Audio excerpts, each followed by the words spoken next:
sebagai DPR. Apa yang sudah dikerjakan dan apa tantangannya? Baik, terima kasih Pak Edward. Sebelum saya berbicara lebih jauh, yang pertama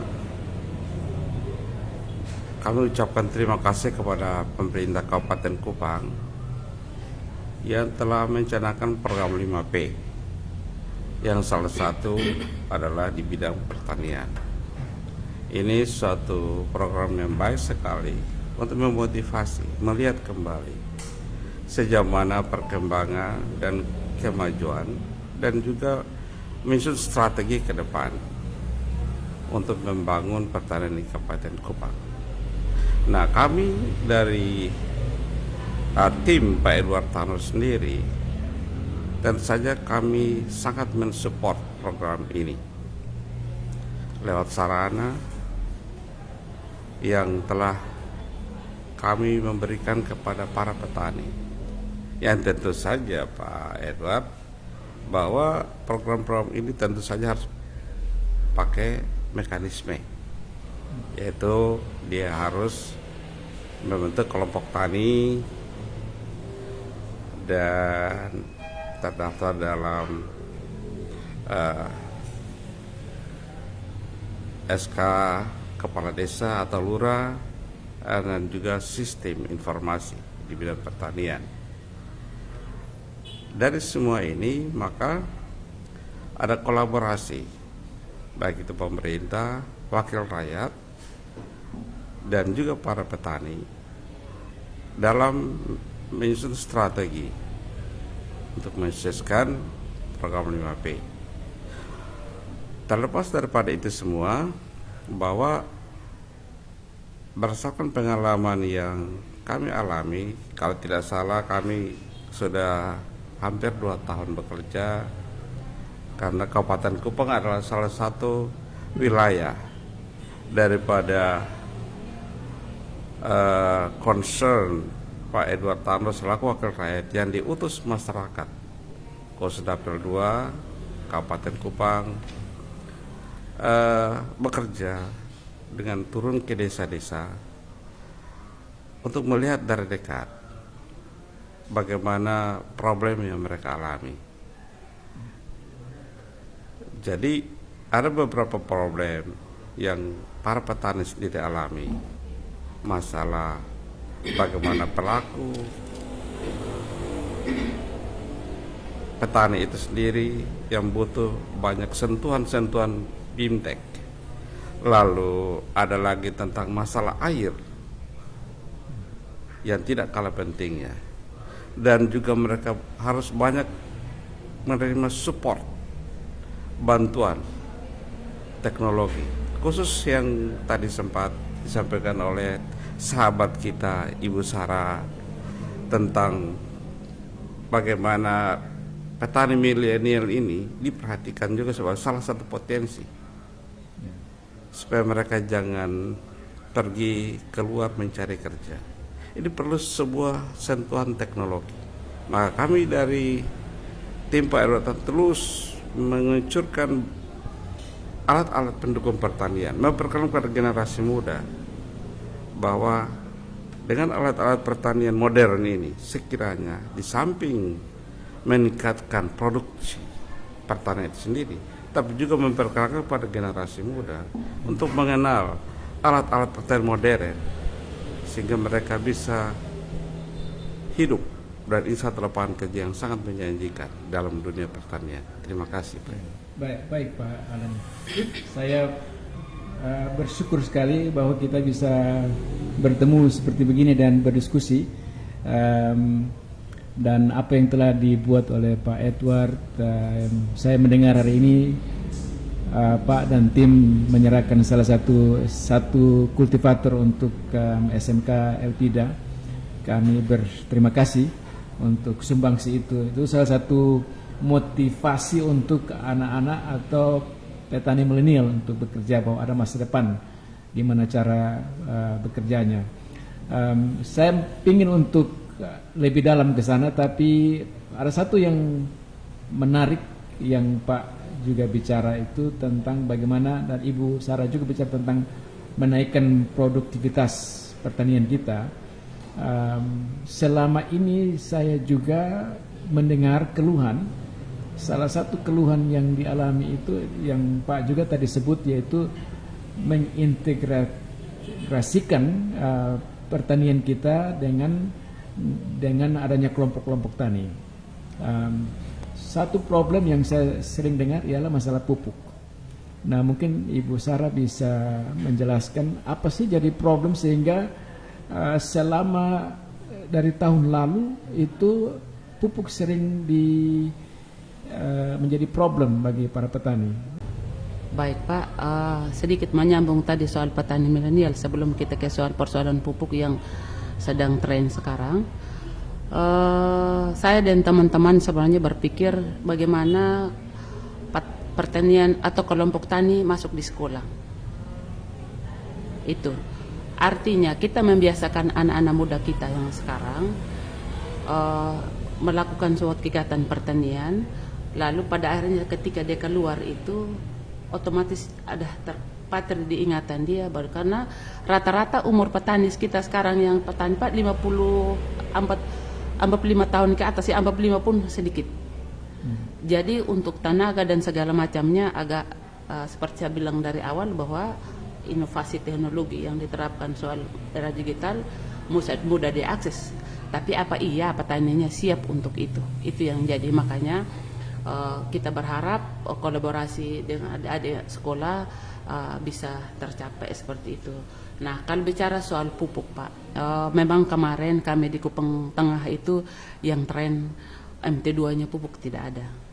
Sebenarnya itu pengurangan kuota pupuknya memang dari pusat sebenarnya. Kenapa? Karena indikasinya degradasi lahan itu sudah mencapai ambang batas untuk bahan kimianya sebenarnya.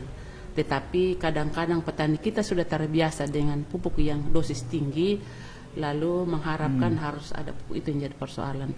Tapi dalam perjalanannya kami sudah mencoba untuk menyelesaikan data-data itu, dan 2022 ini kayaknya sudah aman seperti itu.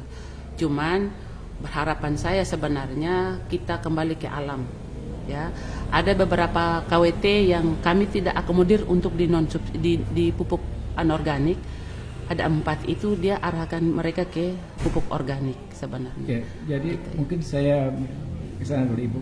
Berarti ada program untuk menurunkan pupuk kimia dan menaikkan pupuk organik. Nah, itu yang mungkin tidak dimengerti oleh petani. Pertama, yang kedua ialah kalau memang ada program itu, apakah pemerintah juga menyiapkan pupuk alami itu atau menolong petani untuk mempersiapkan sendiri pupuk alami? Gimana solusinya? Yang pertama Pak, pemerintah ada subsidinya untuk pupuk organik. Ada, itu malah 1 karung itu 40.000. Tapi petani kita ini tidak mau pakai, katanya rumputnya tumbuh lebih duluan Ibu daripada padi. Itu yang jadi soal. Nah, kita buat permintaan pupuk subsidinya itu yang organik, malah tidak padahal negara sudah membantu subsidi ini sebenarnya, tapi lebih kepada anorganiknya begitu. Jadi ini perkaranya bukan perkara gampang sebenarnya. Kita untuk merubah perilaku petani kita yang sekarang ini agak memang butuh waktu panjang untuk bisa berubah dari paham bahwa organik itu lebih bagus dengan ini. Kita lebih senang yang instan, lebih suka yang lihat yang cepat. Iya, iya. Saya mengerti. Jadi ini sekarang pola pikir, Pak Alan. Iya. Pola pikir bagaimana kita merubah pola pikir petani yang sudah biasa dengan pupuk kimia. Nah, sekarang mereka melihat bahwa pupuk kimia ini yang lebih bagus dibanding pupuk alami. Nah, saya baru dengar, terima kasih Ibu, bahwa pemerintah sudah menolong dengan ini. Sudah Pak. Nah, ini saya kira informasi mungkin dari pemerintah pusat kah, atau bagaimana sampai bisa informasi ini tidak terlalu masuk ke, atau memang ada kepala keras dari petani? Ada dua nih, informasinya yang tidak sampai atau sudah sampai tapi petani yang kepala keras. Rata-rata sebenarnya informasi sudah sampai karena kita sering melakukan pertemuan kelompok, Pak. Itu namanya ERDK kita mulai mendengarkan kebutuhan. Kita dengar kebutuhannya dia apa, lu butuh pupuk apa per hektar lahan kita, seperti itu. Jadi kalau kita anjurkan kok organiknya tidak diambil, dibilang tidak ibu, itu rumputnya cepat tinggi. Itu dari situ tenaga kerja tidak ada untuk cabut rumput. Ini yang jadi persoalan. Saya berharap bahwa ketika suatu saat ada petani milenial ini yang akan merubah penjenjangan kondisi ini, Pak. Gitu. Baik, makasih Bu. Nanti kita akan lanjut. Saya kira pasti satu waktu saya harap kita bisa hadirkan salah satu petani di sini untuk juga bisa langsung mendengar, dan kalau bisa dia bisa mengeluarkan unek-uneknya mewakili teman-teman. Dari Pak Alan sendiri melihat ini bagaimana dan apa sumbangsinya sehingga masalah ini bisa ya paling kurang menolong. Saya punya satu pertanyaan sebenarnya Pak Alan, yaitu ini menyangkut petani milenial. Bagaimana kita memberikan motivasi kepada mereka untuk menjadi petani. Satu sisi ini mereka para petani sekarang mengeluh karena pupuknya mahal.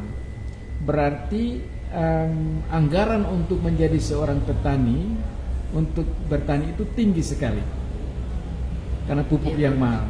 Di sisi lain beras tidak pernah naik-naik. Dari sudah 10 tahun ini beras mol 10.000. Dan juga karena ada begitu banyak bantuan beras yang masuk secara khusus ke NTT. Nah, akibatnya ialah bahwa petani tidak bisa menjual berasnya dan hanya paling untuk makan. Bagaimana Bapak bisa melihat ini dan sumbangan pikirannya gimana caranya untuk supaya petani milenial bisa melihat bahwa bisa loh, saya kalau jadi petani milenial bisa hidup. Baik, terima kasih Pak Edward, bahwa kalau kita berbicara masalah produksi tidak terlepas daripada mulai dari masa persiapan lahan dan juga sarana-sarana pendukung, dan ini tahapan-tahapan yang tentu saja harus dilalui. Kembali pada concern kita kepada kaum milenial dengan berbagai persoalan di mana menyangkut juga dengan tenaga kerja, banyak usia produktif yang sudah tidak lagi mencintai pertanian, mereka pergi mencari job lain selain pertanian. Nah, usaha-usaha ini tentu dengan langkah-langkah konkret, kerja-kerja nyata yang terarah, terstruktur. Yang pertama melalui bimbingan teknis, lalu pelatihan-pelatihan yang real. Sesungguhnya banyak kenyataan bahwa anak-anak muda kita di kampung-kampung desa, mereka lebih condong kepada kerja-kerja sektor jasa selain pertanian.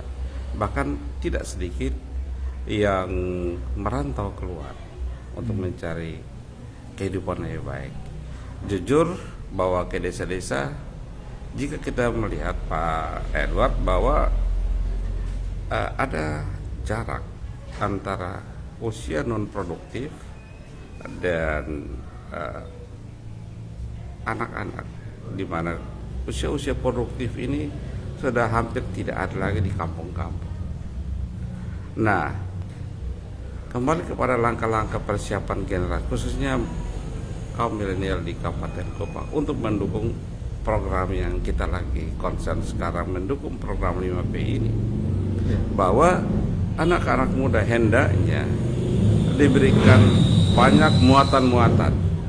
Pertama adalah mereka perlu diberikan lebih banyak lagi pelatihan. Jujur kami dari tim Pak Edward sendiri sudah banyak memberikan pelatihan BIMTEK.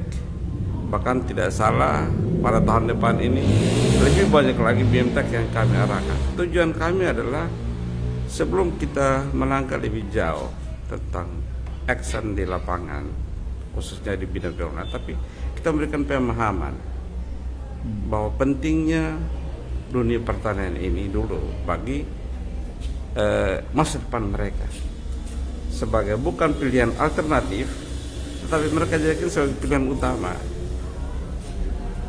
sehingga kita bisa meminimalisir yang namanya kan human trafficking. Pak Edward, kita tahu bahwa Nusa Tenggara Timur ini sangat terkenal, banyak kasus-kasus seperti ini. Nah, inilah tanggung jawab moral kita bersama untuk bagaimana meminimalisir daripada kasus-kasus seperti ini dengan tindakan-tindakan nyata, lebih khusus di bidang pertanian ini. Oleh karena itu, kita sangat mengharapkan BIMTEK lalu ada banyak tambahan dana, khususnya dalam dunia pertanian. Anak-anak muda diberi kesempatan berkreasi. Lalu kita harus punya banyak demplot sebagai contoh untuk mereka datang, dan tidak saja mereka mendengar. Tidak saja sekolah-sekolah pertanian khusus Tenggara hanya datang dan teori dan mendengar saja, tapi mereka datang langsung melihat dan mempraktekkan langsung. Dan inilah yang perlu kita lakukan dalam usaha-usaha kita dalam menuju pada kemandirian, dan juga salah satu mendukung pemerintah Kabupaten Kupang untuk menyelesaikan program LHP. Terima kasih. Ya, jadi itu menarik Pak, karena apalagi Kabupaten Kupang sudah ada dengan program Revolusi 5P itu. Ya. Berarti pemerintah sebenarnya sudah punya program yang baik, tinggal bagaimana ini diimplementasikan. Benar sekali. Tapi juga secara praktis itu anak-anak akan melihat kerja tani capek, uangnya berapa banyak. Jadi kita harus bagaimana memberikan contoh. Begini loh, lu kerja tani sekian banyak lama bulan, dapat hasil sekian banyak, dibanding misalnya jadi PNS, di mana dia punya keuntungan kerugiannya. Itu saya kira mungkin Ibu bisa menolong kira-kira gimana kita bisa memotivasikan anak-anak ini supaya mereka tidak keluar seperti yang Pak Alin katakan dengan trafficking ini, dan mereka juga tidak tergiur dengan begitu banyak. Ya, saya lihat misalnya Pak Jokowi sendiri bicara tentang pinjaman online ini.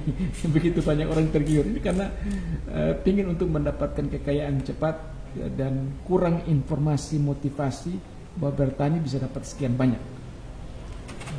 Gimana Ibu? Baik Pak, terima kasih. Sebenarnya mungkin kita tidak terlalu banyak berteori, tapi ada satu, kita perlu wadah sebenarnya untuk merangkung anak muda ini. Kita bikin contoh lahannya, lalu dia mengelola sendiri, mulai dari pengolahan sampai produksinya dia. Tanggung jawab itu sebenarnya.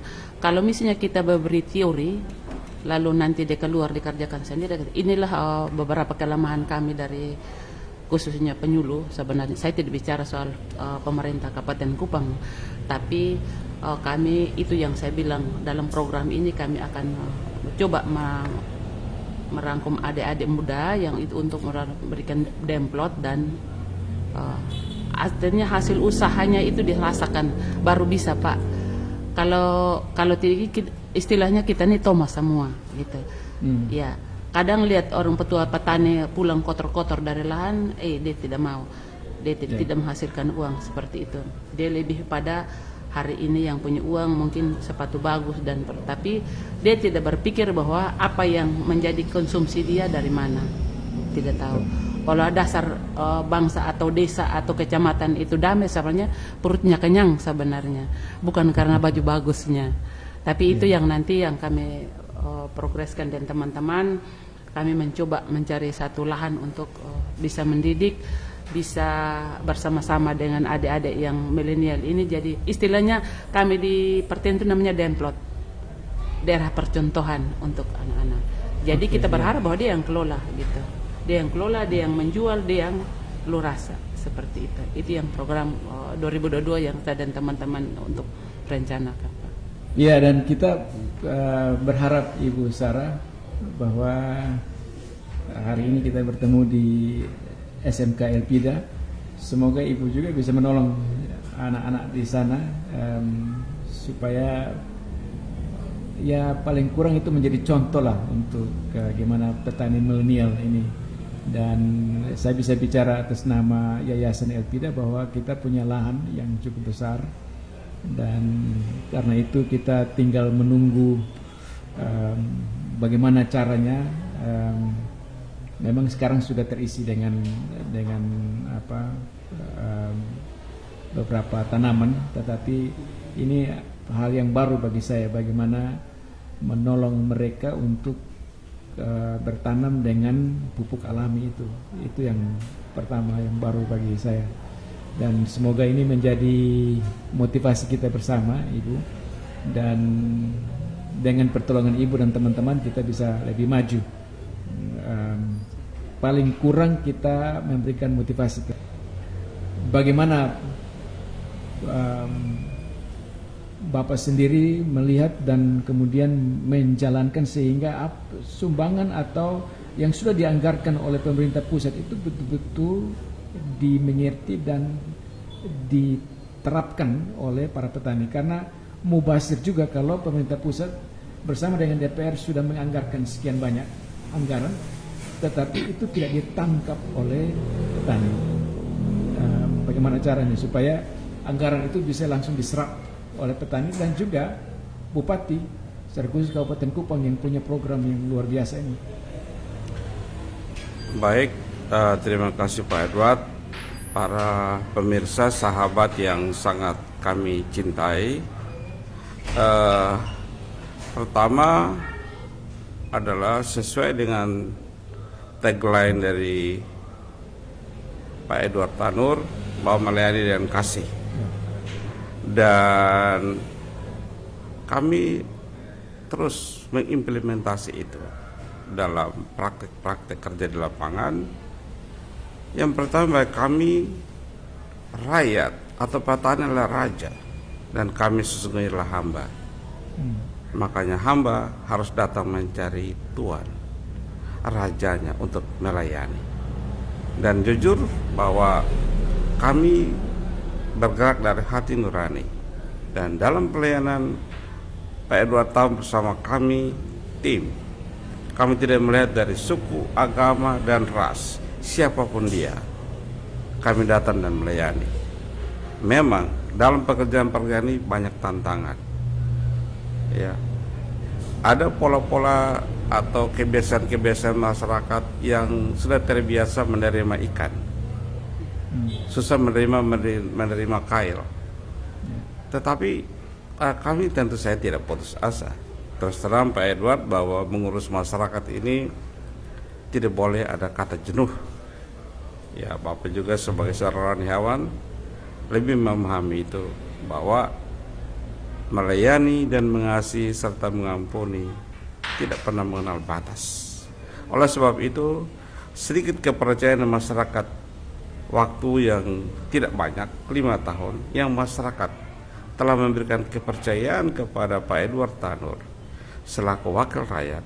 Nah, ini maksimalkan. Dan jujur saja, kami sudah bekerja sejak Pak Edward Tanur dilantik pada 2019 sampai sekarang. Kami bekerja keras setiap hari, setiap waktu. Kami selalu berkunjung melihat apa masalah dan bagaimana menanggulangi dalam keadaan keterbatasan kami. Dan kami terus bekerja bersama-sama, baik dinas pertanian atau dinas-dinas terkait sesuai dengan bidang kerja kami. Dan itulah cita-cita kami. Oh, saya hampir lupa Pak Edward, bahwa kami juga sangat mendukung tentang penggunaan pupuk organik. Lewat program kerja kami, salah satu UPO, unit pupuk organik. bantuan sebesar 200 juta rupiah per kelompok, di mana mereka bisa, para petani bisa dapatkan pupuk, ya bukan pupuk mahal, tetapi mendapatkan fasilitas berupa ternak sapi, roda 3, lalu mesin penghancur pakan, ya. Yang semua ini berujung pada bagaimana kiat-kiat daripada pemerintah sendiri untuk meminimalisir penggunaan pupuk kimia. Nah, diharapkan ke depan kita butuh banyak support, ya, dan BIMTEK dalam pelatihan-pelatihan untuk bagaimana menggunakan pupuk organik. Terima kasih, Pak. Luar biasa Pak Allen, saya sangat bersyukur sekali dengan informasi seperti begini. Kita mendapatkan banyak informasi, dan dengan demikian saya malah berpikir, waduh luar biasa kalau suatu waktu Pak Edward sendiri bisa datang dan kita bisa berdiskusi bersama. Pasti akan banyak sekali yang dipelajari oleh para petani dan mempunyai banyak motivasi dari beliau. Bagi pendengar Sahabat FM dan juga pemirsa, kita hari ini sekali lagi saya perkenalkan, saya Edward Detan, dan di sini ada Bapak Allen. Beliau adalah seorang tenaga ahli dari anggota DPR Bapak Edward Tanur, dan juga ada Ibu Sarah. Beliau adalah koordinator PPL Kecamatan Kupang Tengah. Dan kita hari ini live dari restoran Dapur Kupang. Dan karena itu kita berterima kasih kepada tim manajer Dapur Kupang. Bagi teman-teman yang belum pernah ke Dapur Kupang ini ada di Noel Baki, tepatnya kilometer 16 Noel Baki, di persimpangan Terminal Noel Baki. Dan di depan Dapur Kupang itu ada mungkin kamerawan bisa lihat, bisa menunjukkan bahwa di depan Dapur Kupang itu ada sawah yang hijau, yang sementara lagi panen. Dan memang Pak Allen dan Ibu Sarah kita sengaja untuk mendirikan Dapur Kupang ini dengan maksud agar sebenarnya Dapur Kupang ini hadir untuk memotivasi petani milenial, secara khusus mereka yang di SMK. Jadi kita punya SMK Elpida yang punya jurusan pertanian ini. Mereka harus dimotivasikan bahwa dari hasil petani itu dikelola di Dapur Kupang seperti ini. Dari hasil perikanan dikelola di Dapur Kupang seperti ini. Sehingga mereka langsung melihat bahwa ada pasar untuk para petani dan peternak dan selanjutnya. Dan karena itu hadir Dapur Kupang ini sebenarnya adalah link. Kalau saya mengikuti akan apa yang dikatakan oleh Pak Menteri Pendidikan, dia mengatakan bahwa SMK itu harus kawin sama industri. Nah, kita SMK pertanian kawin sama industri Dapur Kupang atau industri resto seperti begini. Begitu kira-kira Ibu Sarah, sehingga hadir Dapur Kupang ini. Nah, Pak Allen sama Ibu Sarah, kita ada begitu banyak pertanyaan sebenarnya. Saya punya banyak pertanyaan, tapi waktu kita tidak terlalu banyak, dan saya berharap satu waktu kita masih bisa lebih banyak lagi dan lebih mengerucut ke hal-hal tertentu yang tadi saya sempat bicara tentang pupuk, pendapatan, tapi satu waktu kita bertemu dan kita mungkin bicara lebih khusus tentang apa. Satu hari kita bicara tentang pupuk, satu hari kita bicara tentang yang pupuk alami, produktivitas dan lain-lain. Mungkin sebagai kata penutup, Ibu Sarah ada kata penutup untuk hari ini? Ya, baik, terima kasih Pak atas undangannya. Kami bisa bersama, kan bisa melakukan siaran saat ini. Saya berharap bahwa tidak berhenti sampai di sini. Mungkin ada informasi soal pertanian, kami bisa bergabung bersama untuk memberikan pencerahan-pencerahan ke masyarakat. tidak saja untuk Kupang Tengah, tapi saudara-saudara atau sahabat-sahabat dimanapun yang mendengar. Makasih Pak. Ya, makasih Ibu Sarah. Silakan Pak Allen. Pertama, terima kasih untuk Elpida sendiri, keluarga besar yang telah memfasilitasi semua kegiatan hari ini, dan tentu saja kami juga memberikan apresiasi dan rasa hormat kami kepada sahabat, pemirsa sahabat, para petani di Kabupaten Kupang. Kami mengajak semua petani untuk mari bersama-sama. Tidak saja kita berdoa, kita bekerja bersama-sama. Masih ada harapan untuk lebih baik di hari esok. Cintalah petani. Di sini tanah kita, tanah Timur Manise. Terima kasih, kiranya Tuhan yang Maha Kuasa memberkati kita semua. Salam, assalamualaikum warahmatullahi wabarakatuh. Om Swastiastu, Namo Buddhaya, salam kebajikan. Salam, terima kasih Bapak Allen dan juga Ibu Sarah.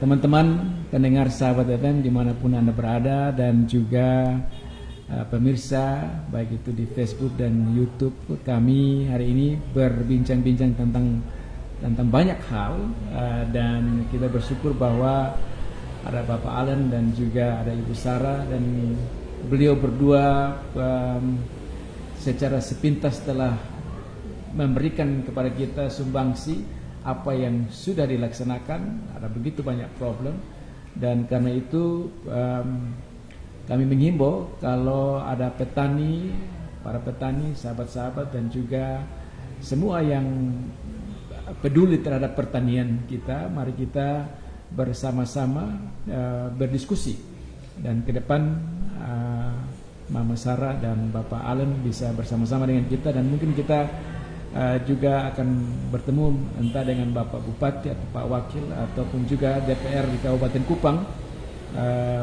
sehingga masalah-masalah seperti begini bisa diselesaikan dengan satu motivasi, memajukan pertanian kita. Dan karena itu saya Edward Detan sebagai pemandu acara pada siang hari ini mengundur diri, dan saya serahkan kembali kepada Paul dan Ros yang ada di studio. Dan sampai jumpa nanti di kali berikut dalam acara talk show kita ke depannya. Salam.